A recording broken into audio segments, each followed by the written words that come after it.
Perfecto. Ya, sí, también estoy con problemas de señal por el mal tiempo en la zona. Bueno, buenas tardes mis hermanos. Me ha correspondido en esta oportunidad exponer múltiples formas de misión de David Bosch. La interrogante es, ¿todo es misión? No cabe duda que en esta última década se ha visto un sorprendente aumento en el uso del término misión. Lo extraordinario a la luz del hecho de que en estas últimas décadas también se ha caracterizado por su crítica aguda a la empresa misionera. Este concepto tiene implicaciones tanto positivas como negativas.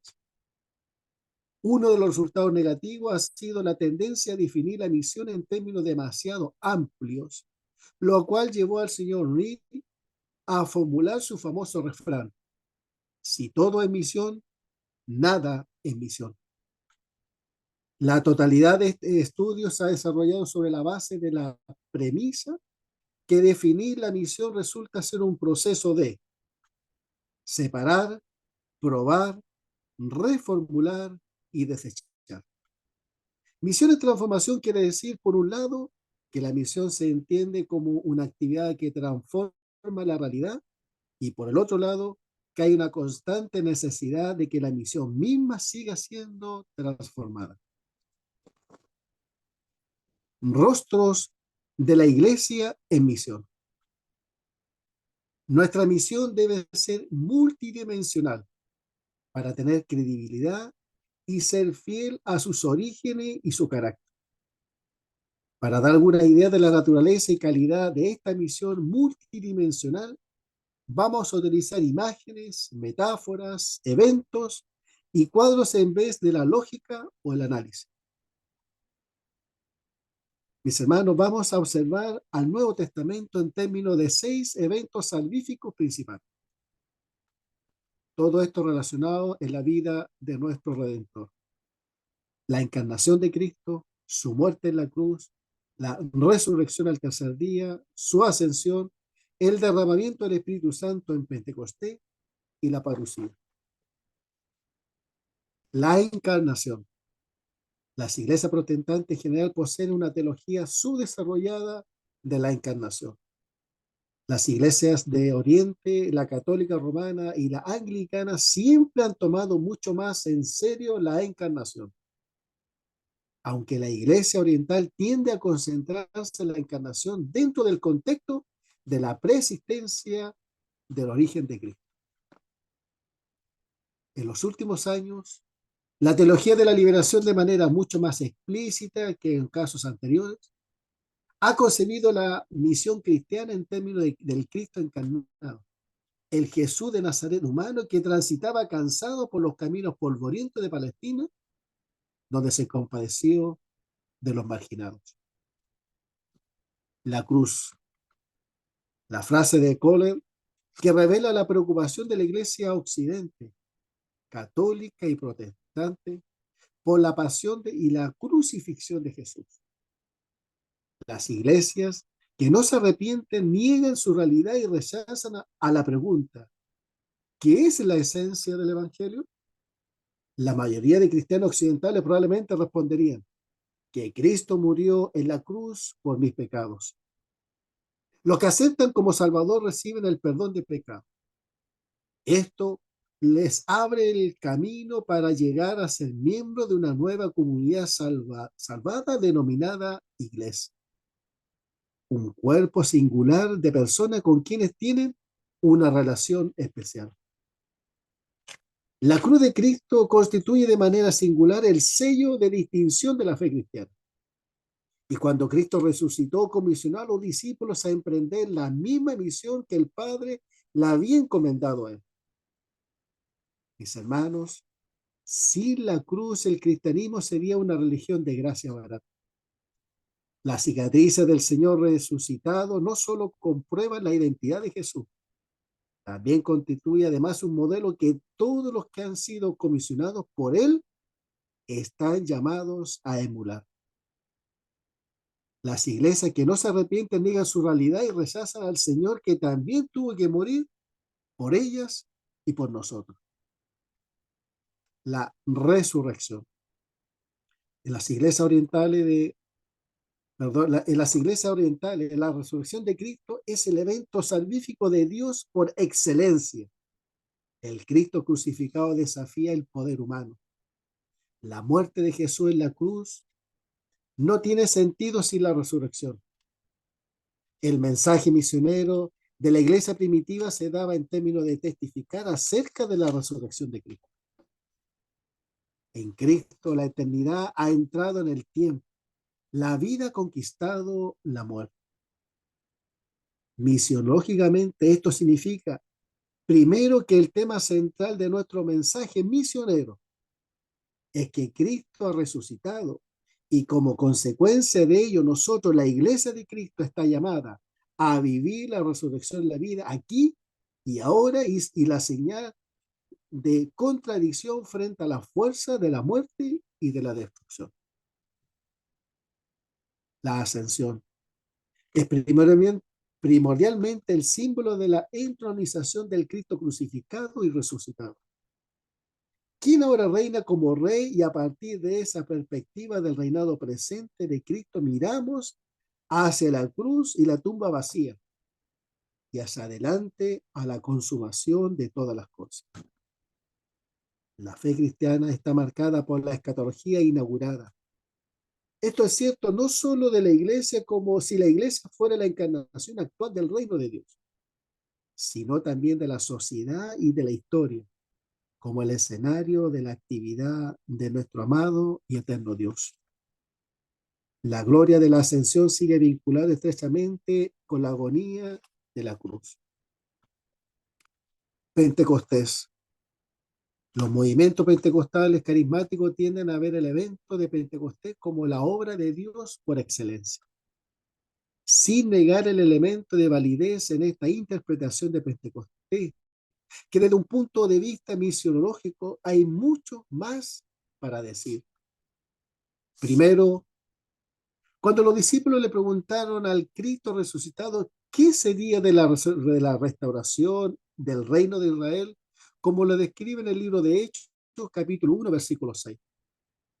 Nuestro amado y eterno Jesús, Él le respondió, prometiéndole el Espíritu que los haría testigos.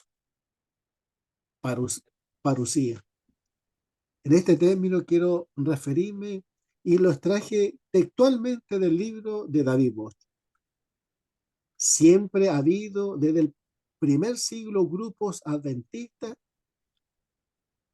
con su lente enfocada primordialmente en la segunda venida de Cristo. Su tendencia ha sido considerar el reinado de Dios como una realidad exclusivamente futura y este mundo como un valle de lágrimas en las garras del maligno. En este modelo, la iglesia no es más que una sala de espera para la eternidad. Los ojos de los fieles están fijos en el horizonte distante y en las nubes de donde vendrá Cristo, como el Señor, para cambiarlo todo en un abrir y cerrar de ojos. La misión es entendible solamente en tanto el mismo Cristo resucitado tendrá todavía un futuro universal para todas las naciones. Al escuchar todo esto, la interrogante es, ¿hacia dónde va la misión? Uno nunca jamás debe ver los 6 eventos cristológicos de la salvación aislados los unos de los otros. En nuestra misión proclamamos al Cristo encarnado, crucificado, resucitado, ascendido, presente en el Espíritu, llevándolo en su futuro como cautivo en la posesión de victoria. Cada uno de estos eventos afecta a todos los demás. A menos que mantengamos esta visión, seguiremos comunicando al mundo un evangelio parcial. La sombra del hombre de Nazaret, crucificado bajo Poncio Pilato, cae sobre la gloria de su resurrección y ascensión, sobre la llegada de su espíritu y su parucía. El que consumará la historia es el Jesús que caminó con sus discípulos, que vive como espíritu en su iglesia. aquel crucificado que se levantó de la muerte, es aquel que fue levantado sobre la cruz, quien fue levantado al cielo, es el Cordero inmolado, pero viviente. El cristianismo hoy día está siendo atacado por todos lados, hasta por sus propios adherentes. La totalidad de la empresa misionera moderna está tan corrompida por sus orígenes en asociación cercana en el colonialismo occidental que ya no es redimible.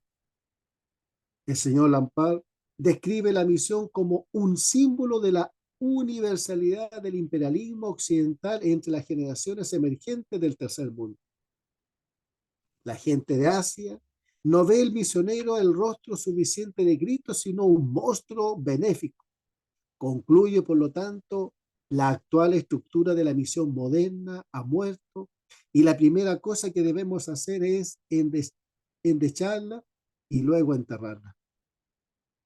Los críticos de la misión se basan en general en la presuposición que la misión consistía únicamente en lo que hacían los misioneros occidentales para salvar almas, plantar iglesias e imponer sus costumbres y su voluntad sobre los demás.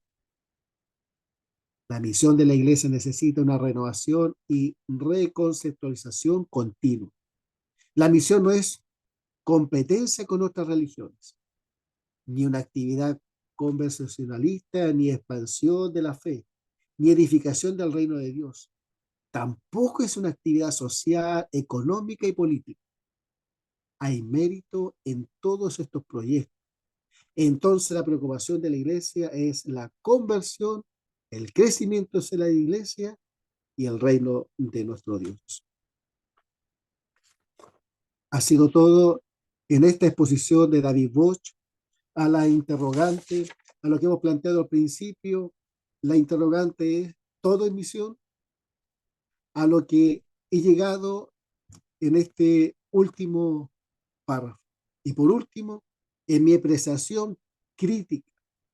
Al principio del texto era mucho tecnicismo, fechas, nombres, críticas de autores que se hizo un poco, para mí, a parecer aburrido, de poco interés para el lector.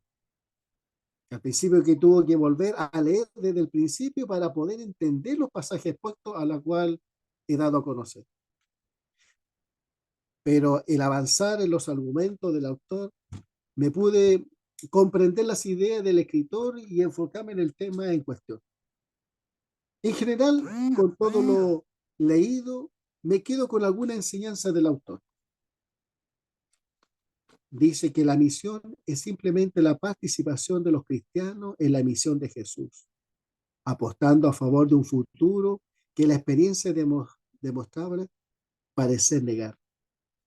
Es la buena nueva del amor de nuestro Dios, encarnado en el testimonio de una comunidad para el beneficio del mundo. Y por último, en mayo de 1944, palabras de Bonhoeffer, escribiendo desde una cárcel y reflexionando sobre la iglesia alemana, como lo había llegado a conocer, dijo, abre comillas: nuestra iglesia, que ha estado luchando todos estos años para preservarse a sí misma, como si esto fuera un fin de sí mismo, no es capaz de llevar la palabra de reconciliación y redención a la humanidad. Nuestras palabras anteriores, por ende, han de perder su fuerza y cesar, y nuestro ser cristiano hoy se limitará a dos cosas: la oración y la acción justa entre los hombres, cierra comillas, sido palabra del escritor Bonhoeffer, escrita desde la cárcel. Ha sido todo esto, mis hermanos, hermanas, y que el Señor les bendiga. Perfecto, hermano Jaime.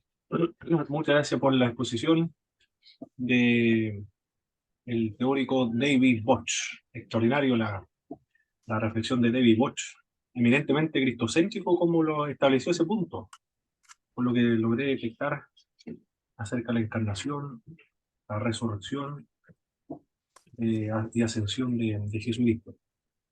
Ahora entonces, ¿qué más viene? El siguiente, de la disertación. ¿Quién más? ¿Quién más? Aquí estoy viendo. Ahí dice el hermano Jaime. Está listo, entonces. Ahora viene. Hermano Juan Tapia, también. Parece que había ingresado. Mi hermano Juan. Amén. Amén, mi hermano. Dios bendiga. Ah, muy bien. Les saludo a los hermanos, ¿no es cierto? Y Mm. que Dios bendiga este día en nuestras vidas. Amén. Amén, mi hermano Juan. Adelante. Amén. Amén. A mí me toca exponer sobre Stanley A. Ellinson. Empezaba esto con una pregunta. Decía, ¿qué es lo que Dios está tratando de hacer?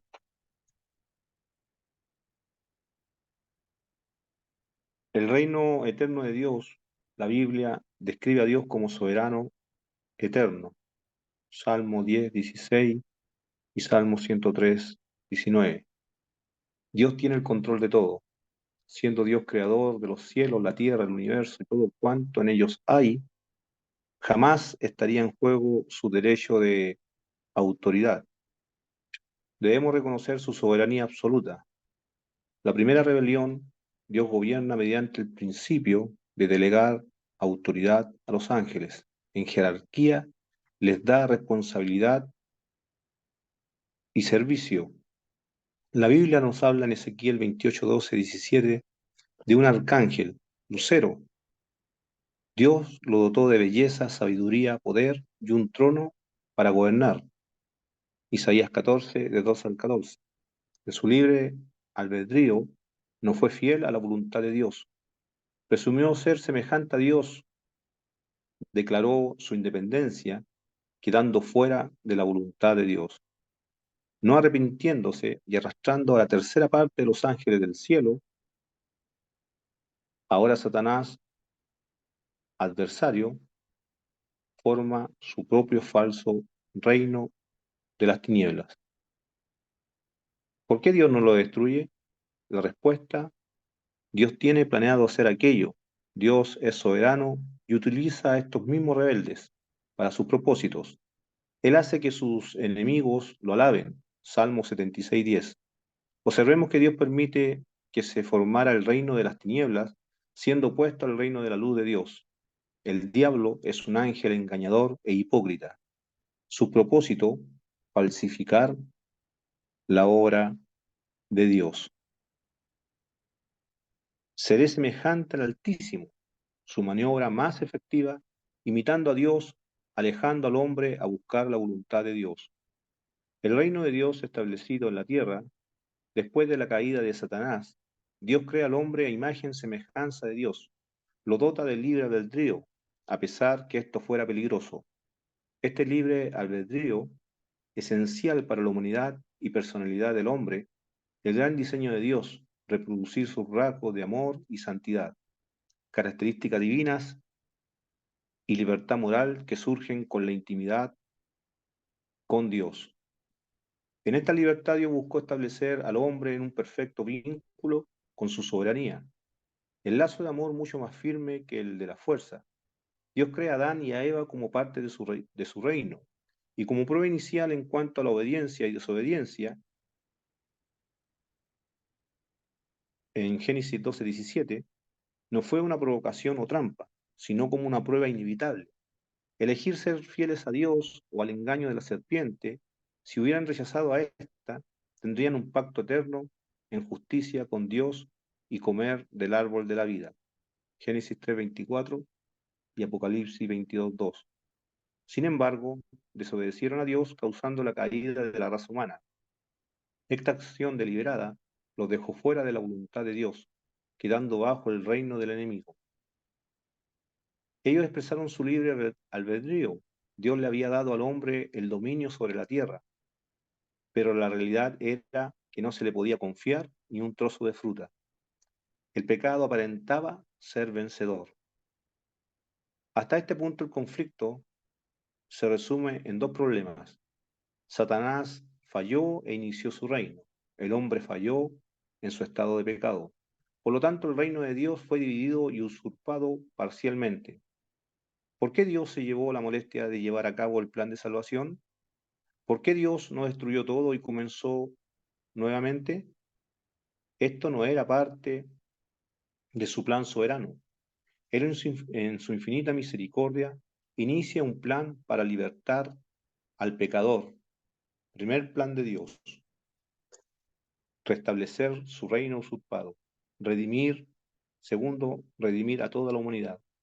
Su plan no era un despliegue de fuerza divina, el cataclismo o incluso el juicio serían pospuestos.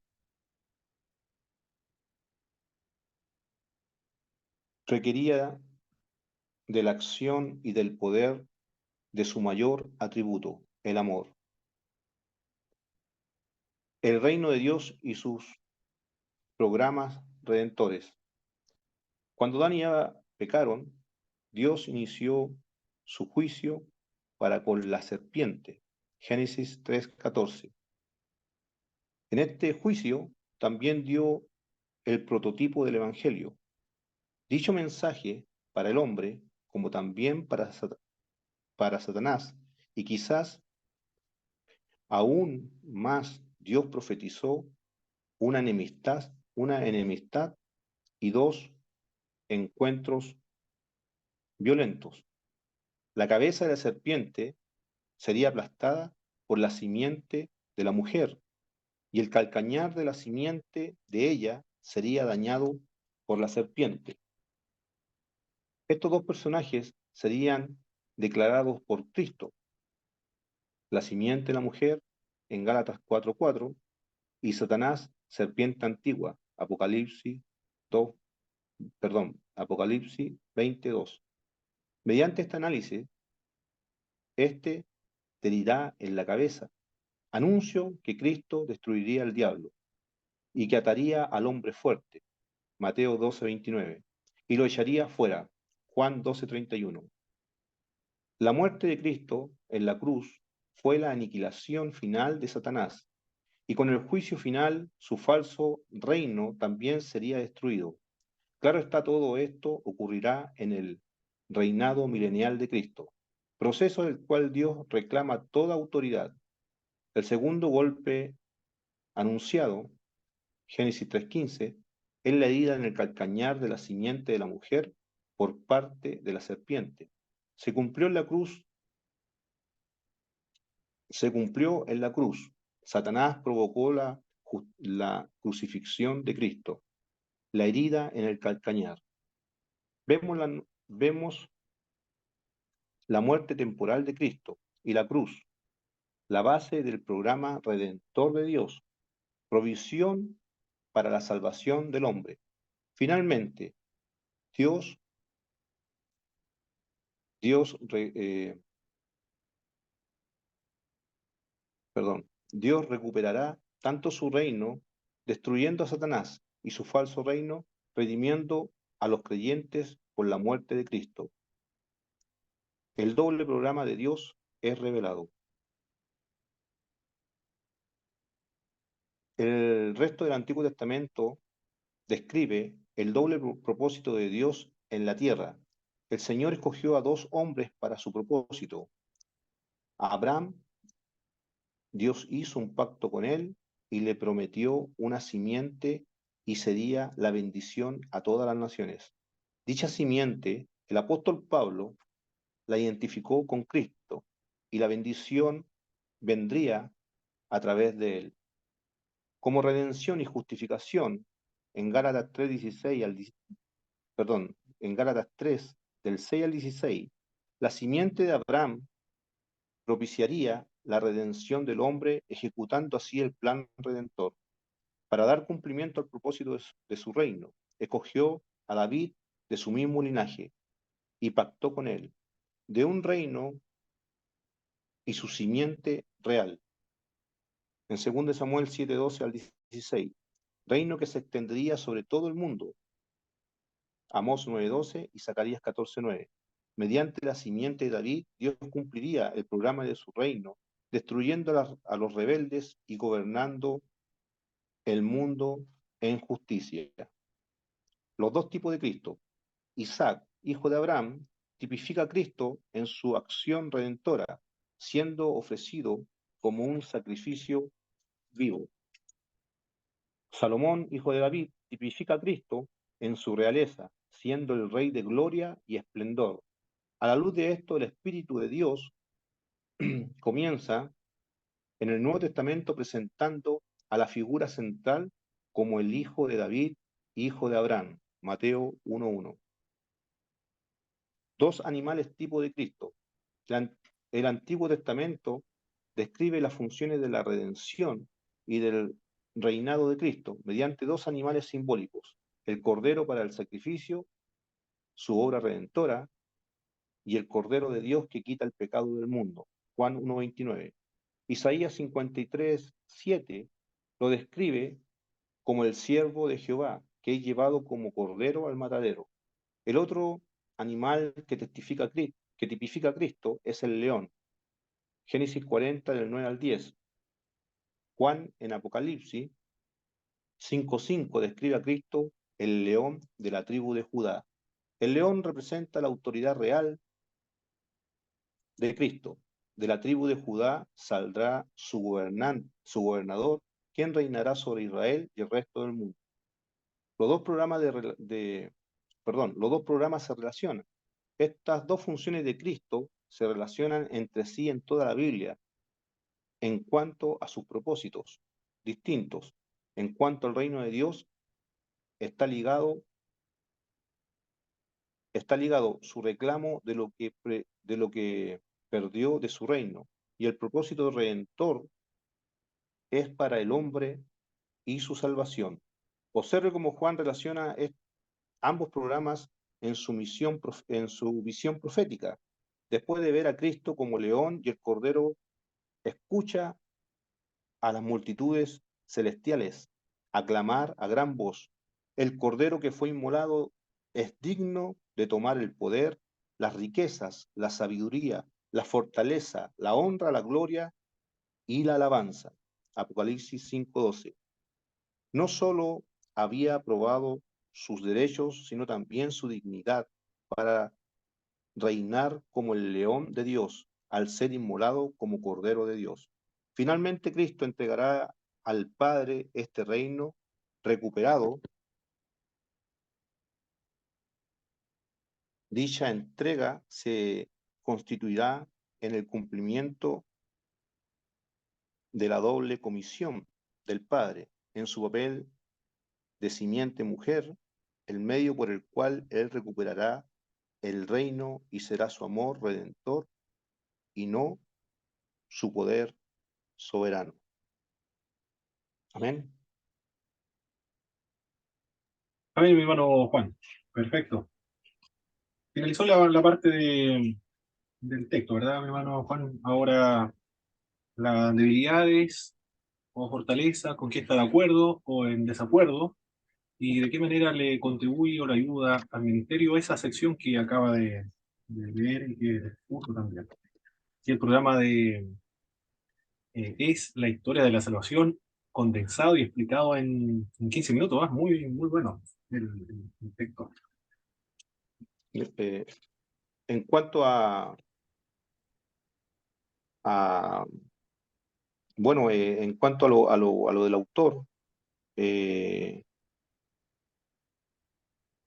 en todo cuanto, ¿no es cierto?, él relata, ¿no es cierto?, eh, veo, ¿no es cierto?, la soberanía de Dios sobre todas las cosas, entendiendo, ¿no es cierto?, su omnisciencia, su omnipresencia, que Dios es soberano y, y también, ¿no es cierto?, poder eh, también ver, ¿no es cierto?, que la misión de Dios se puede ver, ¿no es cierto?, en la Biblia de principio a fin.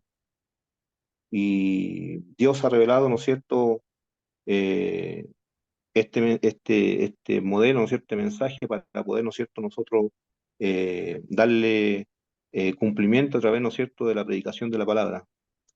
Eh, no, después, ¿no es cierto?, ver también que todo esto, ¿no es cierto?, tenía un propósito antes, ¿no es cierto?, de la fundación del mundo. Yo veo, ¿no es cierto?, como le decía nuevamente, a un Dios soberano, un Dios poderoso, un Dios divino, y en cual, ¿no es cierto?, también podemos ver que Él no estableció su poder para poder, ¿no es cierto?, redimir al hombre. Él podía haber, ¿no es cierto?, hecho todo nuevamente, como decía ahí también parte de las palabras del autor, sino que Él, ¿no es cierto?, eh, el plan, ¿no es cierto?, que despliega él es de su amor. Eso es lo que... Perfecto, hermano Juan, muy bien. Es muy claro el esquema, cómo lo presenta el autor. Bueno, es una exposición a grandes rasgos de la historia de la salvación. El ser humano cae y me gustó esa frase cuando dice que ni siquiera se le pudo confiar al ser humano Un trozo de una fruta. fruta. Y también los programas utilizando estas metáforas del mundo de la fábulas, del cordero y el león, redentor y el rey. Y va a recuperar nuevamente su reino, que fue, no sé cómo decirlo, perdido, o el ser humano se salió de solo de ahí y cayó bajo el reino de las tinieblas o del diablo, pero lo vuelve a recuperar nuevamente. Amén. Perfecto, muy bien, muchas gracias, hermano Juan. Amén. Está listo, hermano Juan. Entonces, ahora viene, ¿qué más? Hermano Juan, está listo. Hermano Ricardo. Y después el hermano Robinson, concluimos con el hermano Robinson. No sé si el hermano Ricardo tendrá su exposición. Mm.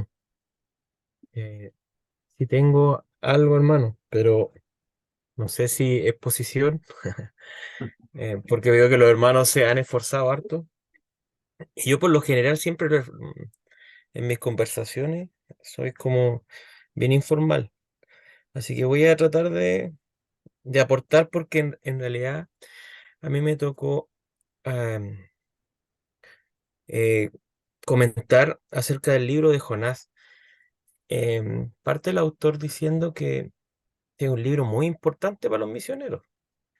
Y en realidad hay una frase ahí, hermano, al final casi de este texto que dice así, mire, y Jonás caminó majestuoso a su silla en la penumbra para esperar que Dios cediera a su manera de pensar.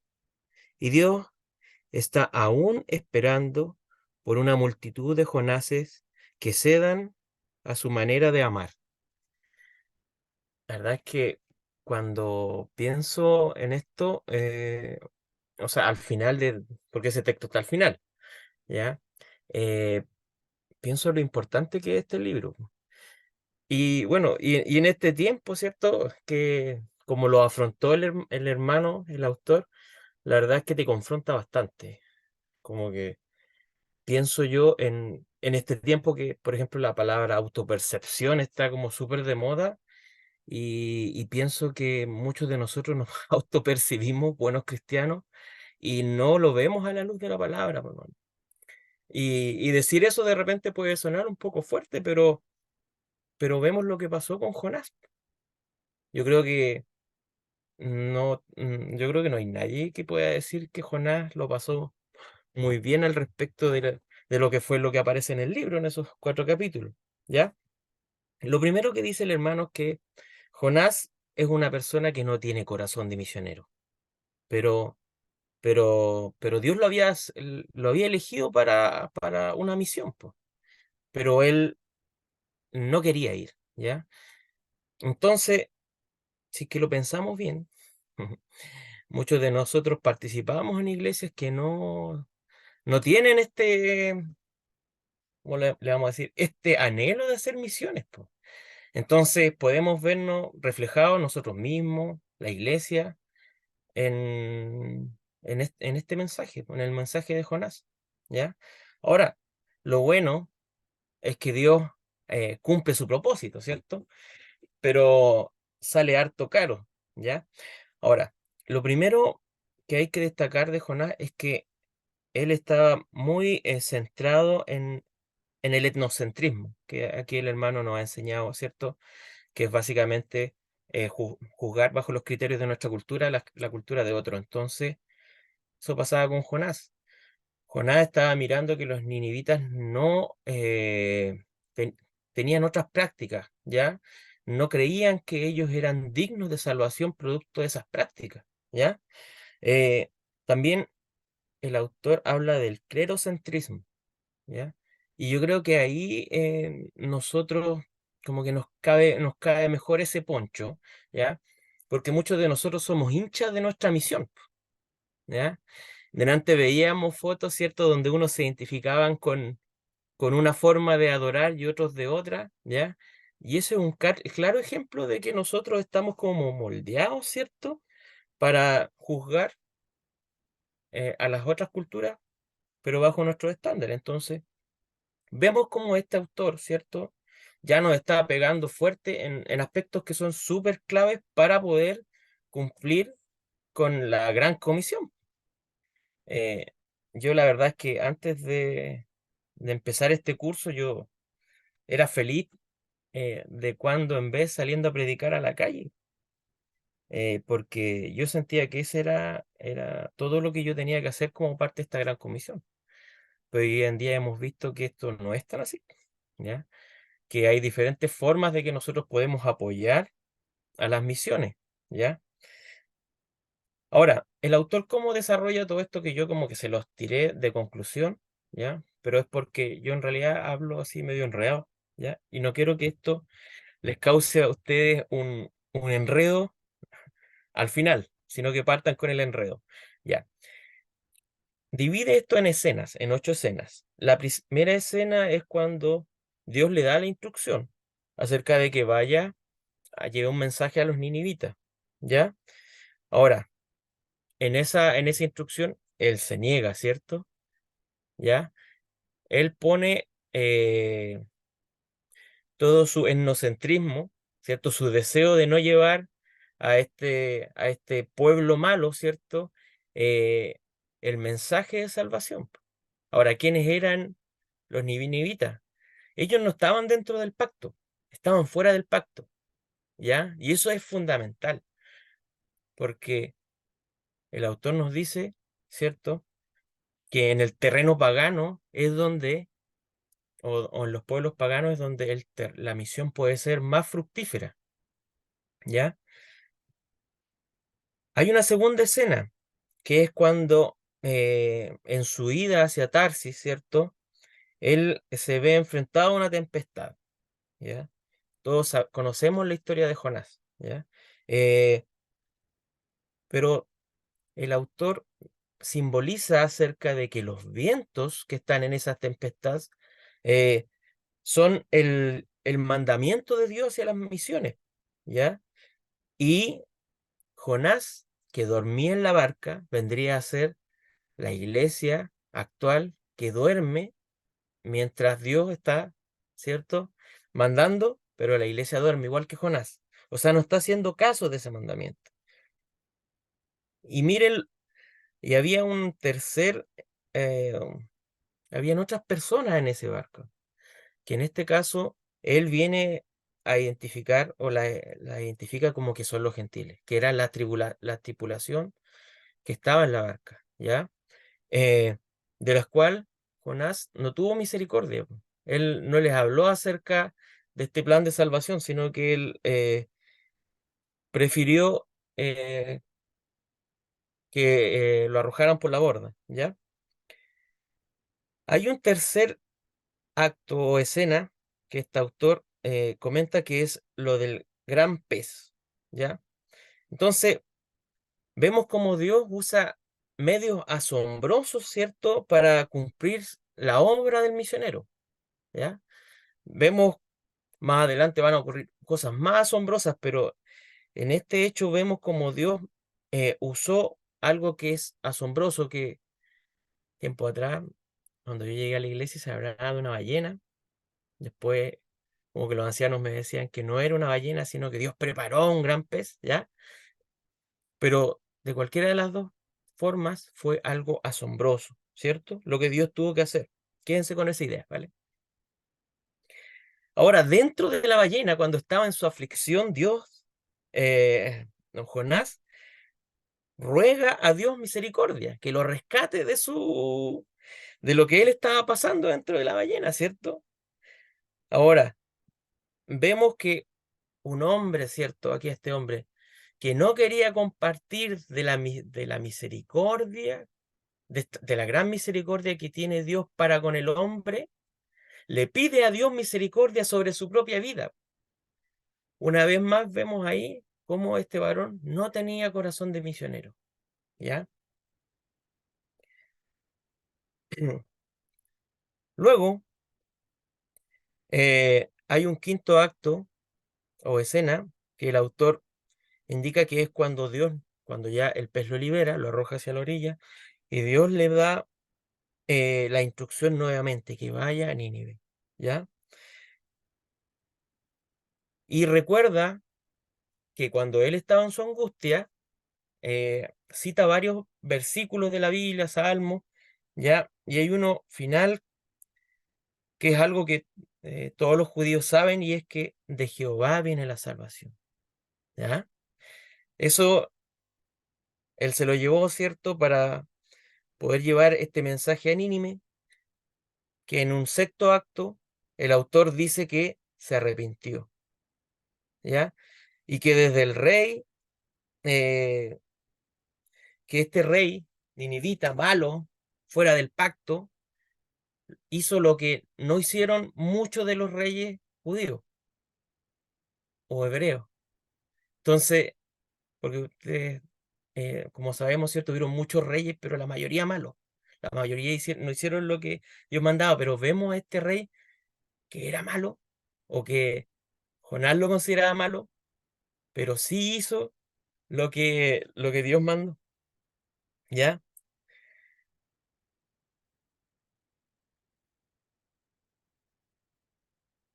Eh, entonces, finalmente, con todo esto que estamos viendo, vemos que hubieron varios obstáculos, unos asombrosos, ya que fue el pez, o sea, la tempestad, el pez, ¿ya?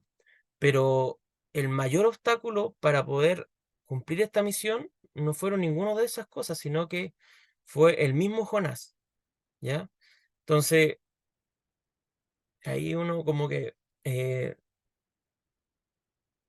espera, ¿cierto?, no ser instrumento o entorpecer la obra, mi hermano. Así que yo ahí como que dije, en realidad eh, siento que Dios puede usarnos mucho más.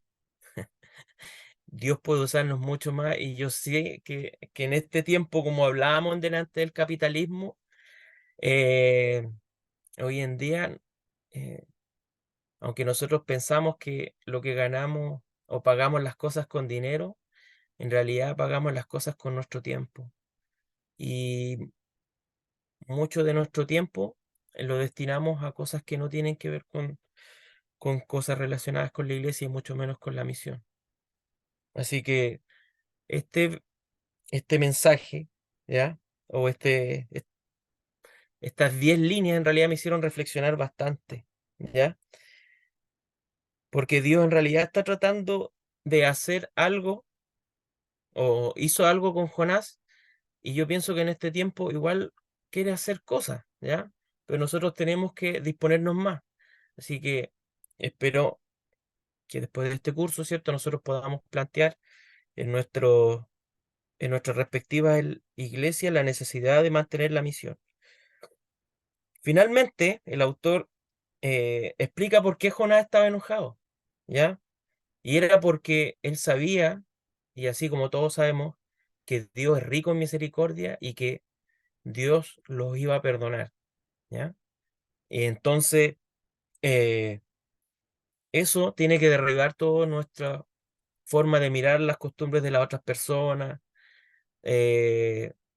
No sé, po, el otro día pasaba por Alerce, aquí con el hermano somos de acá de Puerto Montt, hay mucha gente que se junta en las calles, y a uno no tienen las mismas costumbres de uno y uno rehúsa acercarse a ellos producto de esas mismas costumbres.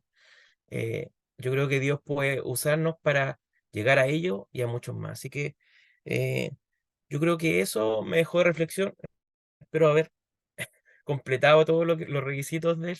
Me gustó mucho, yo creo que quedó súper claro. Así que eso, hermano, gracias. Perfecto, hermano Ricardo, muchas gracias. Bueno, no había mucho de estar en desacuerdo, ¿no? Porque lo que puso fue la vida, el ministerio de Jonás. Más bien era como devocional esa parte. Bien. ¿Quién más? Hemos finalizado, hermano Ricardo. Ah, ¿quién? Ahora queda el último entonces, que es el hermano Robinson Jara. Y ahí estaríamos listos con todas las disertaciones, porque todo lo demás ya han disertado.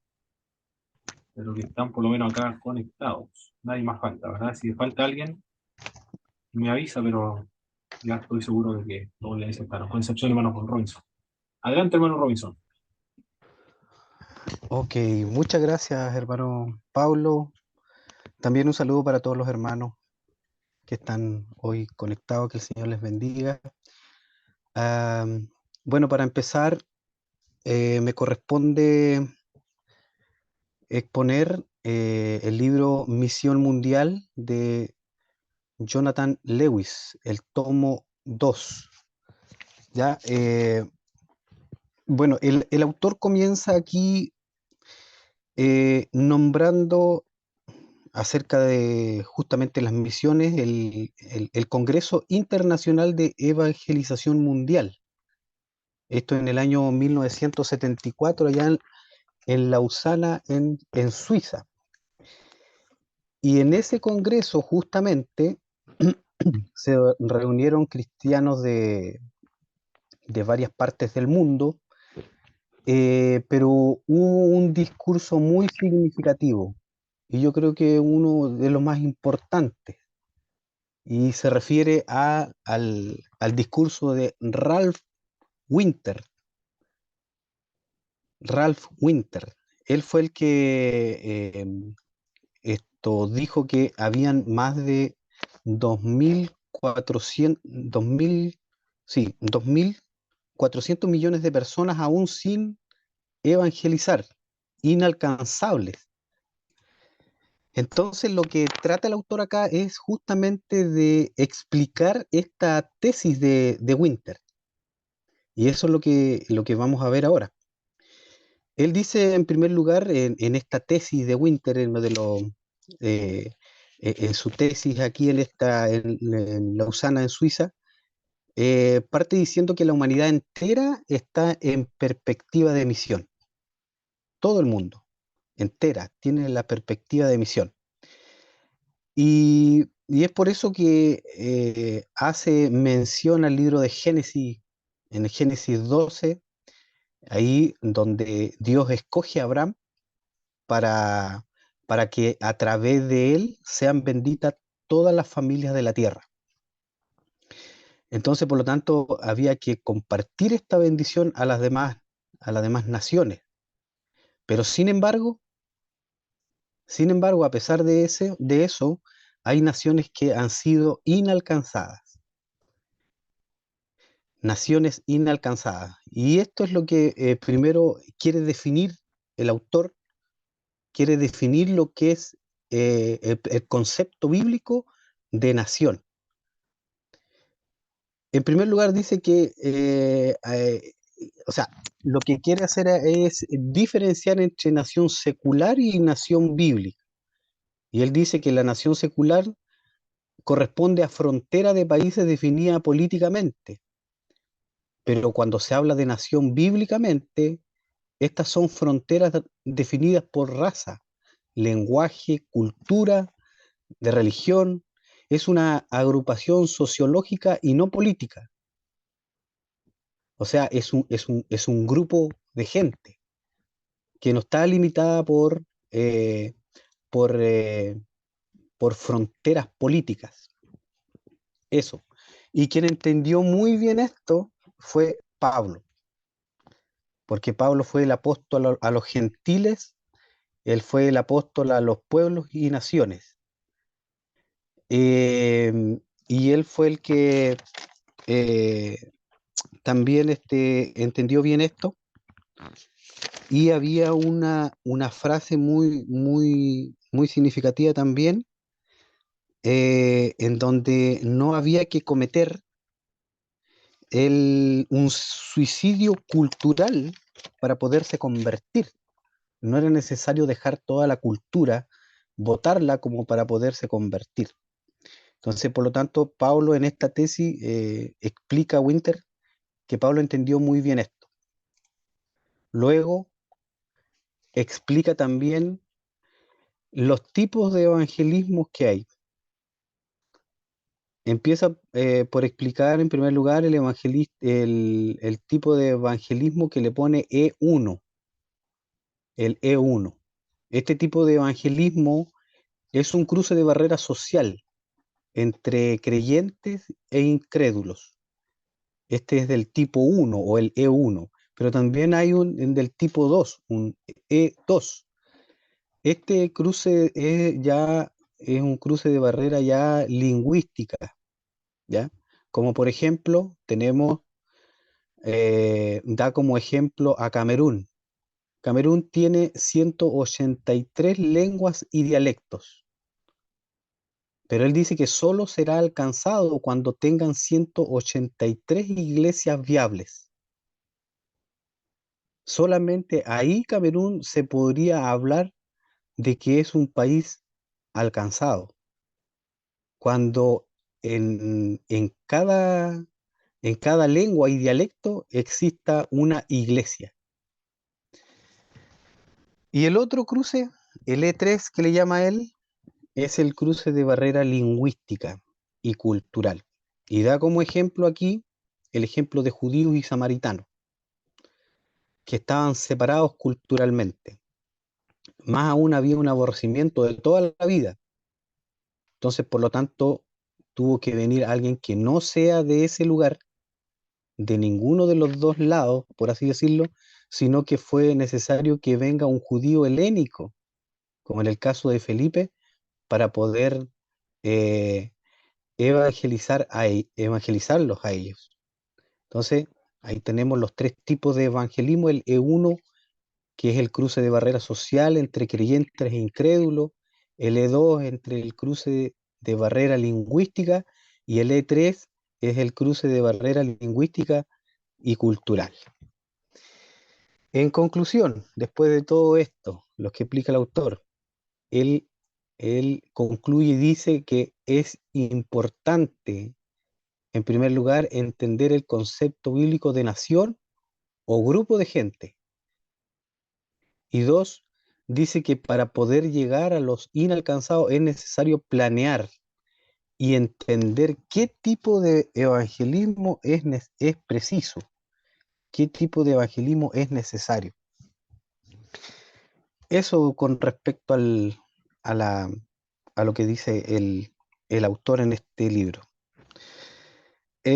Como conclusión y como comentario, bueno, el libro lo que quiere aquí el autor es dejar bien en claro que podamos conocer o aprender el concepto de nación bíblica y secular en primer lugar. Quiere que aprendamos ese concepto. ¿Qué significa nación? Nación bíblica y secular. Lo otro, encontré que está enfocado también en los tipos de evangelismo. ¿Cuáles son los tipos de evangelismo que existen? Y utiliza para esto esquemas. El autor utiliza esquemas. Y eso por lo menos, a mí por lo menos, me fue de gran ayuda para poder entender también. Y por último, los datos útiles y entrega datos útiles para poder alcanzar a los inalcanzados.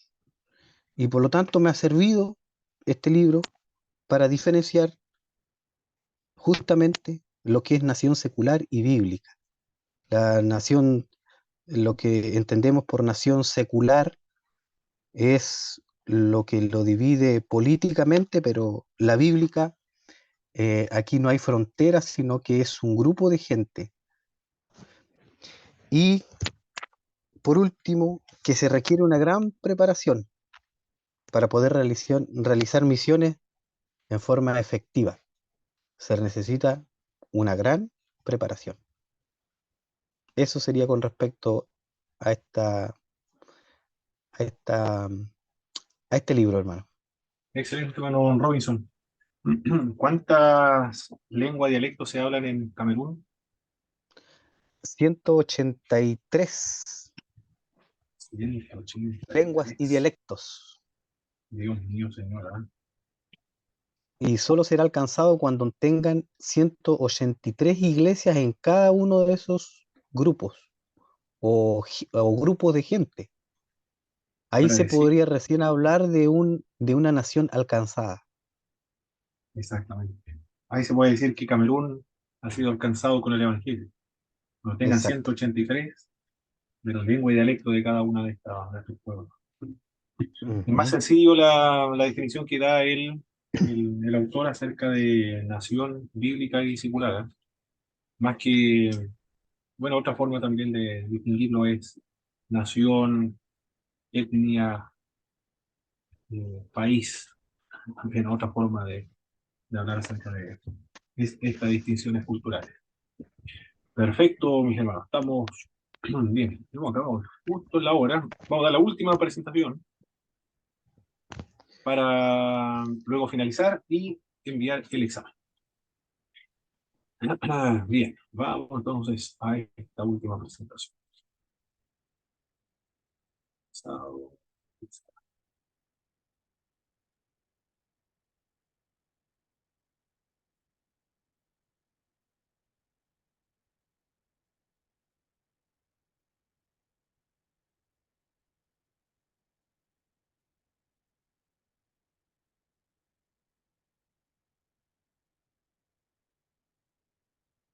Con el mismo libro estamos trabajando y concluimos, y también correspondió al último libro de ustedes para hacer el informe de lectura. La exploración de la diversa forma y significado, está comentando la Ripey en esta parte que corresponde al capítulo número 4. Los significados son absolutos, las formas son relativas. Ahí estamos viendo los pueblos africanos cómo tienen distintas danzas para manifestar su alegría. También hay distintas formas de llorar. Yo me he dado cuenta de eso, de cada cultura. No todos lloran del mismo modo. Es decir, hasta incluso se llora de... Hay formas de llorar distintas de acuerdo a cada cultura. Impresionante aquello. Para muchos africanos la danza es el instrumento principal de transmitir los valores, los ideales, las emociones y la historia. La consideran como una de sus formas de comunicación más importantes. Mira, los valores, es decir, la mejor forma de poder transmitir información y las experiencias por medio de las danzas, de acuerdo a esta cultura. Algunos evangelistas interculturales que han ido a África han cometido serios errores de juicio en lo concerniente al significado inherente de las danzas. Una hermana, por ejemplo, una hermana misionera, me aparece en ese libro donde se sintió muy ofendida por la forma en que danzaba. No se dio cuenta que por medio de esa danza estaban expresando su alegría, su cordialidad, su buen recibimiento de la misionera, pero ella lo interpretó de otro modo. Es decir, lo interpretó desde el punto de vista etnocentrista. Se debe distinguir entre significado y formas. Los significados son absolutos, pero las formas son relativas. Lo absoluto es algo que no cambia. Se refiere a la necesidad de seguir estrictamente los principios bíblicos, tal cual como se encuentran o se enseñan en las Sagradas Escrituras. La responsabilidad del evangelista es comunicar los principios bíblicos, que nunca cambian, pero a través de formas culturalmente significativas que sí cambian. Las formas en que se pueden expresar aquellos significados bíblicos cambian, como las láminas anteriormente que estuvimos analizando. Se debe adorar a Dios en espíritu y en verdad, con sinceridad, con devoción, con el corazón, con la razón, con las emociones, integralmente, con la vida. En algunas culturas, ese mismo significado de la adoración, se expresarán de un modo, y en otra cultura de otra forma, de otro modo. Pero son los mismos principios. El desafío de los misioneros intercultural, los misioneros modernos, es transmitir los principios bíblicos, pero no las formas, solo los principios bíblicos. Y las formas lo determinarán cada una de las culturas cómo lo expresa. Algunos de los síntomas del choque cultural. ¿Cuáles son los síntomas también que menciona la RPI en el capítulo 4 de su libro? Ya lo habíamos visto en oportunidades anteriores, pero acá se ahonda mucho más. Por lo menos el autor lo desmembra más estos síntomas del choque cultural. Primero, la sensación de desorientación al estar entre la gente del lugar. Por lo común se siente una incomodidad, una sensación de ansiedad nerviosa, especialmente cuando todavía no se entiende bien la lengua. Una ansiedad nerviosa, mire el sentimiento que puede producir a un misionero al estar en el extranjero por largo tiempo. Luego el deseo de estar retirado. El iniciado siente una gran urgencia de escapar de las reuniones de la gente del lugar y de pasar el tiempo mayormente en compañía de personas de su propia cultura, que hablan su propio idioma, su propia lengua. Luego se comparan ambas culturas. Bueno, si se están comparando ambas culturas, obviamente que va a pensar en la otra desde la perspectiva etnocentrista. Se va a rechazar también las normas culturales del pueblo donde se encuentra. El iniciado no comprende los valores de aquella cultura. ¿Por qué no ha comprendido los valores de esa cultura? Porque todavía no la conoce muy bien, porque está recién en el campo misionero, se está recién adaptando, se está produciendo este choque cultural. Cuando comprenda los valores, eso significa que llevan bastante tiempo y ya este rechazo va a cambiar. Va a sentir un respeto ahora por los valores culturales de esta cultura. Interpreta las normas locales de acuerdo con lo que ellas significarían en su propia cultura. También. Quizás muestre menosprecio por las normas de la conducta locales y hasta desahogue su frustración con ira o haciendo burla de la forma de vivir de la gente del lugar. Puede tildarla de absurda, de primitiva, miren los términos que pueden utilizar los misioneros para referirse a otra cultura. Absurda, primitiva, ridícula o no bíblica también. Pueden emplear ese término al momento de comparar con la otra cultura, no bíblica. Sensación de estar aprisionado. El iniciado puede sentirse tan fracasado que ya no quiere probar nada más.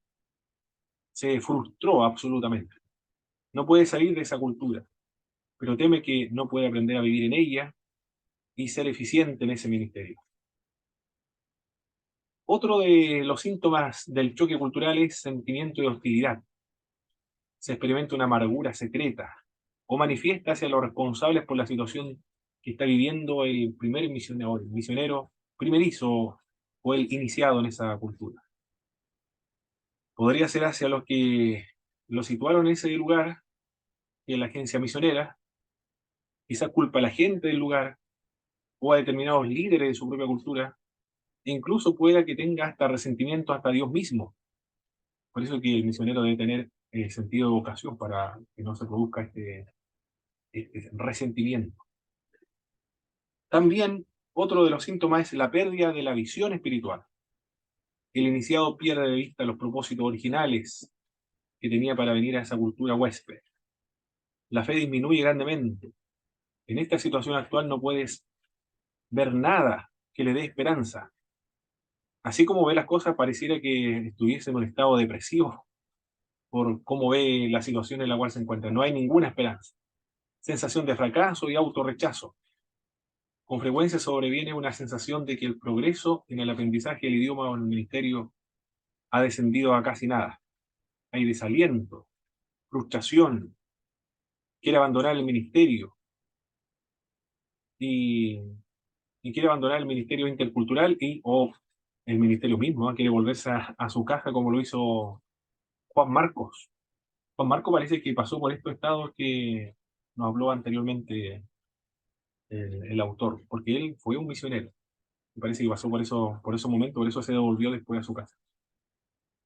Los principios de enculturación, es decir, adaptarse a la cultura anfitriona. Seguir las normas de conducta de la cultura huésped. Eso es uno de los principios. Cuando un ministro intercultural entra por primera vez a otra cultura, lo hace a nivel de las normas de conducta. Su comprensión del sistema de valores, la cosmovisión de esa cultura, será mínima, todavía no ha logrado conocer la cosmovisión. Por eso debe pasar mucho tiempo, considerable, aprendiendo a comprenderlos. Se requiere por lo general de 2 a 5 años para completar un proceso de enculturación. Bastante tiempo, ¿ah?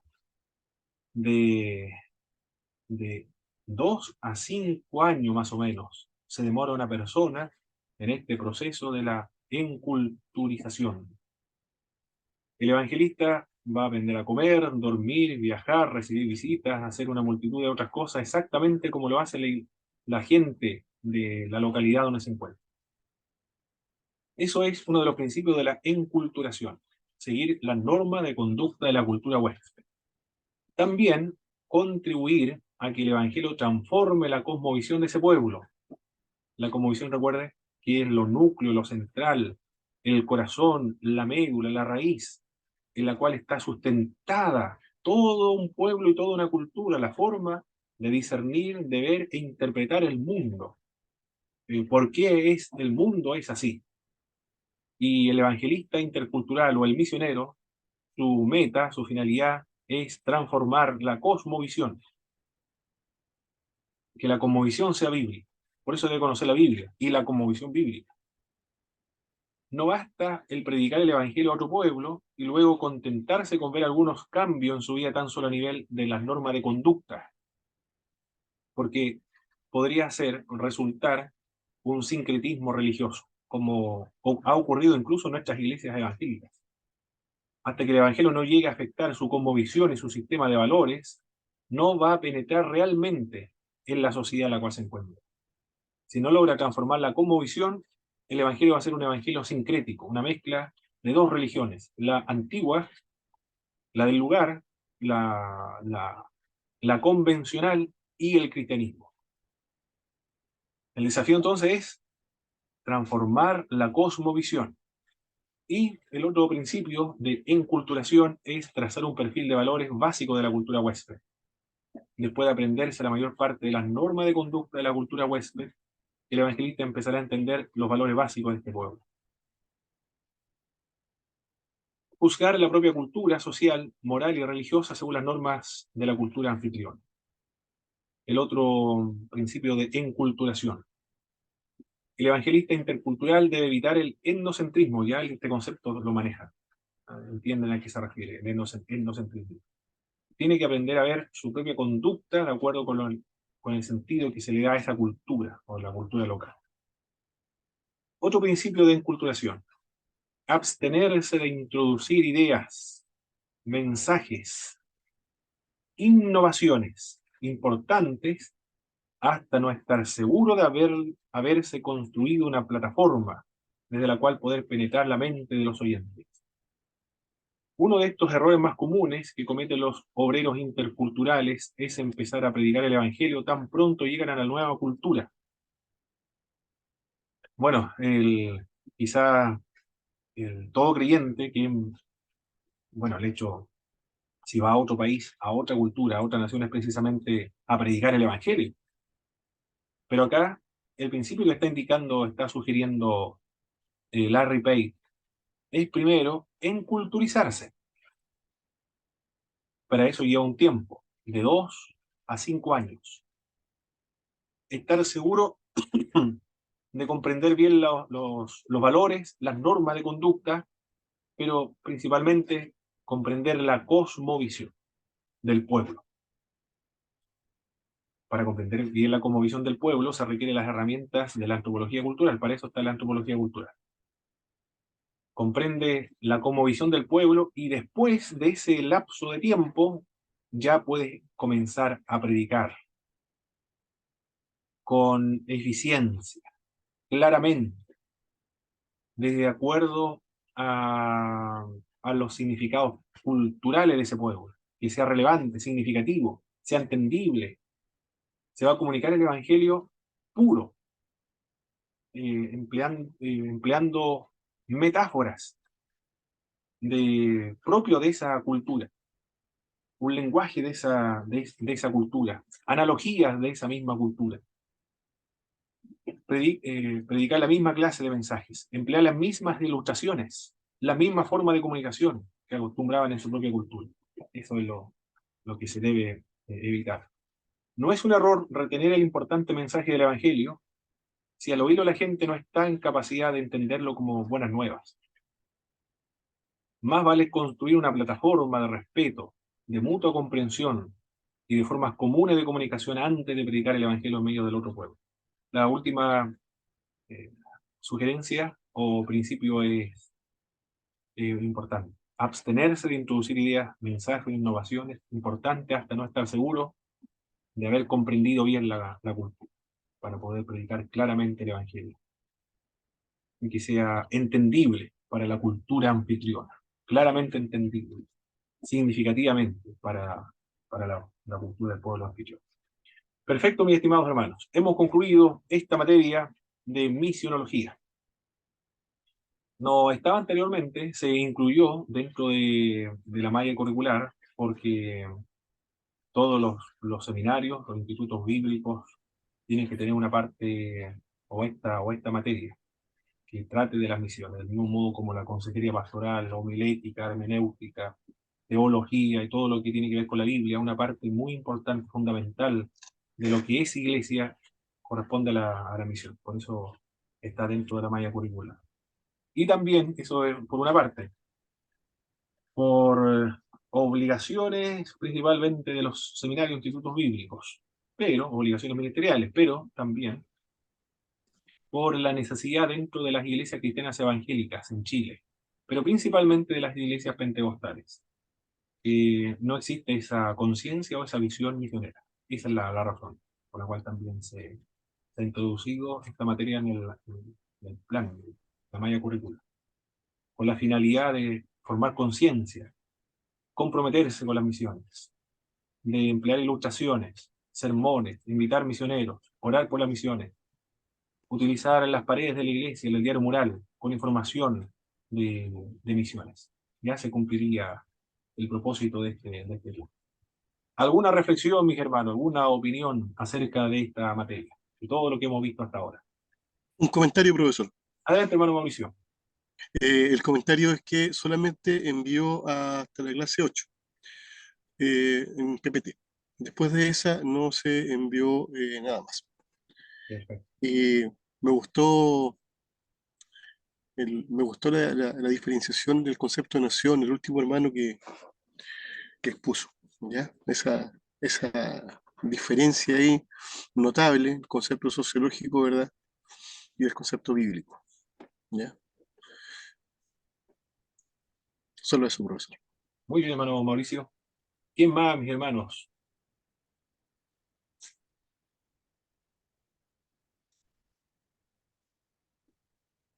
¿Alguna reflexión, alguna lección espiritual, alguna iluminación, algún llamamiento, algún compromiso que se haya formado de las misiones al estudiar esta materia? Yo voy a buscar algún misionero que poder, voy a llamarle seguir, ¿no? Pero ahí Dios irá proveyendo de qué forma puedo colaborar. Así que Muy eso bien, igual hermano es Ricardo. Perfecto. entretenido, sí, está bien. Yo iba a comentar que, bueno, como iglesia chilena en general, y bueno, y como igual se ha visto y se ha conversado en las clases anteriores, estamos muy al debe con lo que es las misiones, ya que cuando analizamos esta materia logramos entender que tenemos varios conceptos errados de lo que es un misionero, de lo que es, ¿cierto?